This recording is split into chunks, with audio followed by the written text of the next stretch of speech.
No rendimos cuentas a la comunidad internacional. No nos doblegamos ni ante los países que nos quieren decir cómo debemos resolver nuestros problemas. ¿Cuánto ganaron los medios de comunicación con vender historias de asesinatos y muertes? Las pandillas salvadoreñas eran las más grandes, estructuradas y sanguinarias del mundo. Ahora tenemos un nivel de seguridad de que países de Latinoamérica sueñan. No lo digo para jactarnos, sino para que cada uno lo analice y sea consciente de lo que hemos logrado.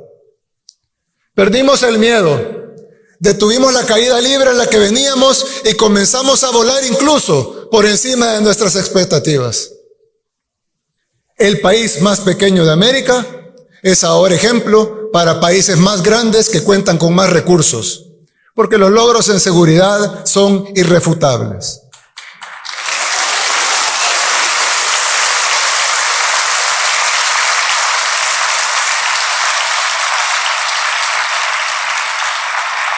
Hoy, la normalidad de los salvadoreños es caminar a las 9 de la noche en su comunidad, o cruzar una calle antes prohibida, o jugar en el parque con amigos de otra colonia. Hasta hace poco tiempo, esas cosas sencillas en otros países eran impensables en El Salvador. Los salvadoreños vivían en zozobra por una estructura terrorista, eficientemente organizada, con tentáculos en todo el estado y con un control casi absoluto del territorio, a excepción de pequeñas burbujas donde vivíamos unos pocos. Las pandillas salvadoreñas eran las más grandes, estructuradas y sanguinarias del mundo. Llegaron a ser tan poderosas que incluso conocedores y especialistas de renombre que vinieron aquí a estudiar el fenómeno aseguraban que era imposible vencerlas. Los pandilleros controlaban quienes llegaban a visitar a la gente en sus casas. También controlaban qué organizaciones podían llegar a hacer trabajo comunitario. Controlaban las rutas de buses, de taxis, si podían entrar los Ubers o no. También controlaban qué productos iban a ser permitidos. Controlaban la venta de drogas, pero también de frutas, de carnes, de vegetales en los mercados. Las pandillas tenían colaboradores para prestar dinero a los comerciantes que luego extorsionaban. Y tenían también niños con los que mandaban a cobrar la extorsión. Los cabecillas tenían moteles y bares, pero también panaderías, talleres de carros y hasta sus propias funerarias para hacer el negocio redondo de la muerte. Y aunque la gente buena en las comunidades no fuera parte, la actividad de las pandillas se los afectaba en todos los aspectos de su vida, quisieran o no. Los pandilleros aprendieron a sacarle rédito a la política corrupta. Recibían dinero por votos, por movilizar gente. Aquí hay algunos casos, incluso documentados en video. Negociaron que las cárceles fueran prostíbulos, también está en video. Y ordenaban muertes desde esos lugares donde se suponía que las fuerzas de seguridad tenían el control, al menos en las cárceles, pero ni siquiera eso. Desde ahí ordenaban las muertes y eso también está documentado. ¿Cuántos niños salvadoreños nacieron, crecieron y murieron sin ni siquiera poder ir a jugar una tan sola vez al parque? Porque había una frontera imaginaria en su colonia que se los impedía. ¿Cuánto dinero se invirtió en nuestro país por tantos años para hacer diagnósticos y planes de seguridad que nunca funcionaron? ¿O funcionaron? ¿Cuánto ganaron los medios de comunicación con vender historias de asesinatos y muertes? Y todo esto solo fue posible por un sistema que se autoprotegía. La muerte hizo a algunos muy ricos, mientras la mayoría de familias vivían encerradas con miedo en comunidades donde todos los días estaba de luto.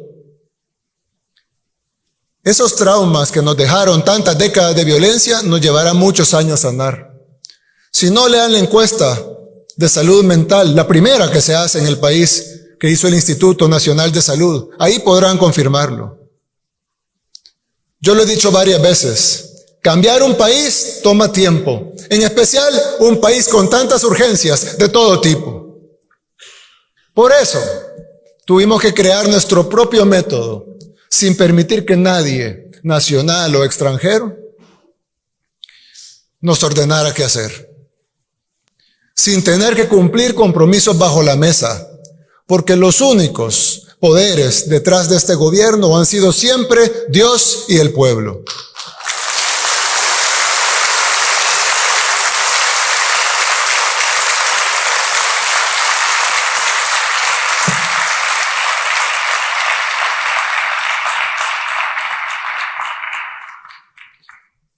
Ningún otro presidente podía siquiera, no quería, pero si hubiera querido, no podía siquiera tomar decisiones porque no venían aprobadas por sus financistas. Mientras que nosotros solo le rendimos cuentas a los salvadoreños. Por eso hemos podido tomar las decisiones que había que tomar. No rendimos cuentas a la comunidad internacional. No nos doblegamos ni ante los países que nos quieren decir cómo debemos resolver nuestros problemas, cuando ellos ni siquiera pueden resolver los de ellos. En El Salvador hicimos lo que ningún país de Latinoamérica pudo hacer, ni siquiera algunas potencias del continente. Cambiamos el viejo sistema político y le arrebatamos a los delincuentes el control del Estado. Pero quizá a 4 años de gobierno, nuestro principal logro no sea la seguridad, sino haber alcanzado realmente la capacidad de reinventarnos. Desde el principio tuvimos el liderazgo, la visión, la valentía, la determinación, pero nos hacían falta las condiciones. Las fuimos consiguiendo poco a poco. Al inicio con la presidencia, luego gobernamos a pesar de los obstáculos, y finalmente, con el triunfo de esta asamblea, que con eso se logró además no solo la gobernabilidad, sino también la depuración del sistema judicial y del Ministerio Público. Sin esas cosas hubiera sido imposible luchar la guerra contra las pandillas. Ahora, el régimen de excepción, también aprobado por esta asamblea, nos ha permitido saborear al fin la paz. Por primera vez desde que tenemos memoria.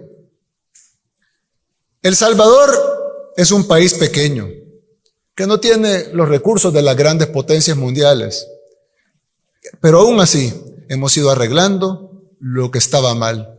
Y cada vez somos más conscientes de que otra forma de vivir sí es posible.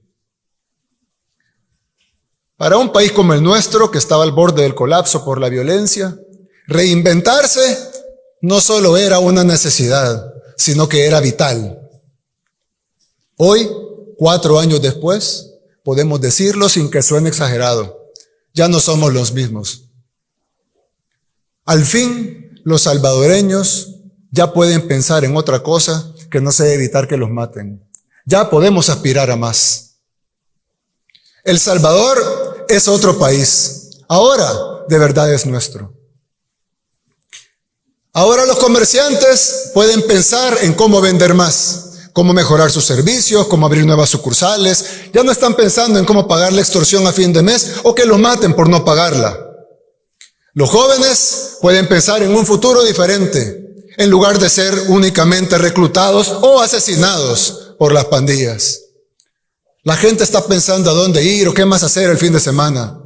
Ya no tienen miedo de estar afuera todo el día o regresar tarde a su casa. Lo que antes era privilegio de unos pocos, ahora es lo cotidiano para todos.